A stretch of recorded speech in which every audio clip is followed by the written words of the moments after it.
Hello, thank you for tuning into my channel. Today we're free motion quilting a meandering design. So if you want to see how to free motion quilt a design like this,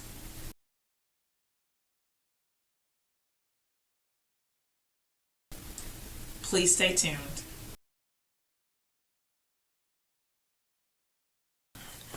The meandering design is really just taking that U-curve that we did last time and going to the next level. So instead of just making one row of curves, we just gently trace around and make as many different sizes or shapes of U's as we want to. Of course, trying to keep in mind your stitch length and making sure that you're moving your hands and the foot pedal at the correct speeds. So this is just an example, just kind of drawing some U's, making them big and small, and just kind of going around them to create a very, I don't even know how to describe it, but just a very different type of design. So it's not, no rhyme or reason, just kind of random. And I've already done it here in the bow tie, so I'll trace along with it to show you. And every time it looks a little bit different. So starting here, tracing around. And it really, it depends on how much space you have. Whatever you want to do with it is fine. Okay, and of course the bow tie pattern fabric is already patterned, and so you might not be able to see this that clearly anyway. So let's see what this design looks like on the machine. I'm going to do the meander stitch now with my background block. Normally I start in the bow tie, but this time I'm going to start with the background. And this meander stitch is just really simple because it's completely random. It's just curving kind of wherever you want to fill up the space. So I've already done this part, and so now I'm just going to do this background. I'm excited. This is my second to last quilt block in the interior of this quilt. So just starting with, I started with a locking stitch, and now just looping around. And you can decide how big or how small a loop you want to have. And then I'm just going to go here. If you feel like you get in a corner, just curve your way out of it. I'm not in a corner yet, but... And then I'm going to go around the curve that I just did.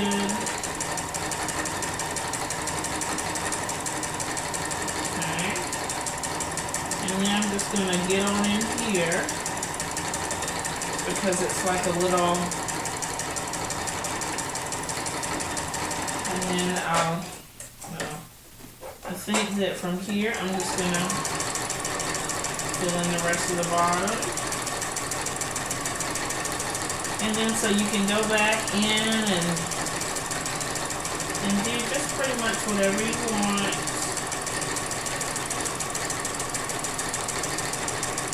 Okay, and then I'm just kind of echoing some previous stitches.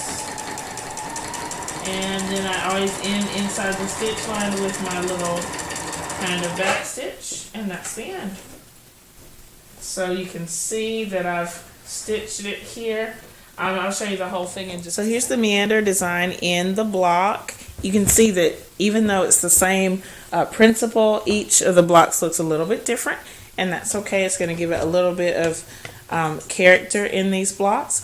Let's look at what it looks like in the bow tie. So now let's do the meander block, or the meander stitch on this bow tie. This is the last interior block of my quilt. I still have to do the border, but this is the last kind of feature block. There are some bow ties in the border, but I'm going to do those a little bit differently from the way I've done all of these. Starting with the lock stitch. I'm moving my presser foot. Okay. Lock stitch first. And then for this one, it's really large loops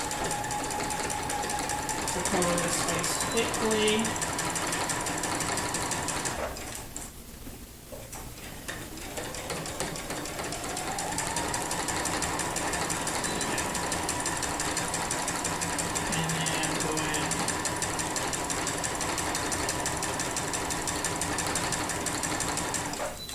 actually like doing a little bit of an echo, but it's more, it'll turn into another loop. So echoing the previous, but it just turns into another loop.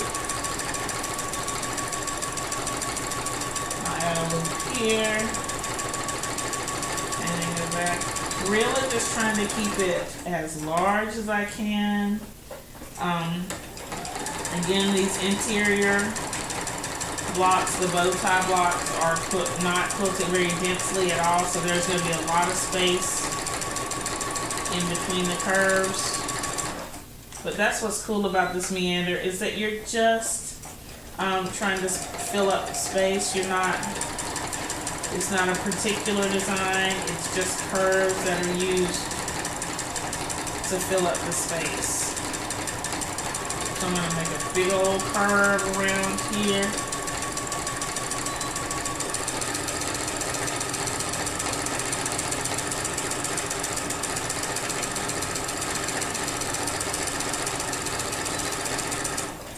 And then I always end it inside the stitch in the ditch lines. There we go. And it's done. I hope you can see that block there. Check the camera and see.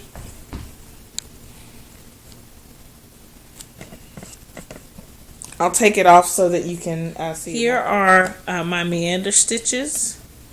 You can see that they are not very specific. They're very general curve designs. And this is as we go down the quilt. Just really huge loops that just fill up this space very loosely. So I'm really excited with how this has gone so far. All of the interior is done. So now I'll just think about quilting the free motion quilting.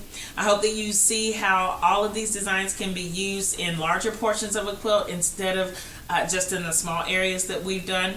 But if you have a small project that you're working on, all of these designs can be great for your own practice. If you have any questions, please leave them below. I'd like to welcome any new subscribers who have joined recently, and thanks you again for watching. See you next time. Bye.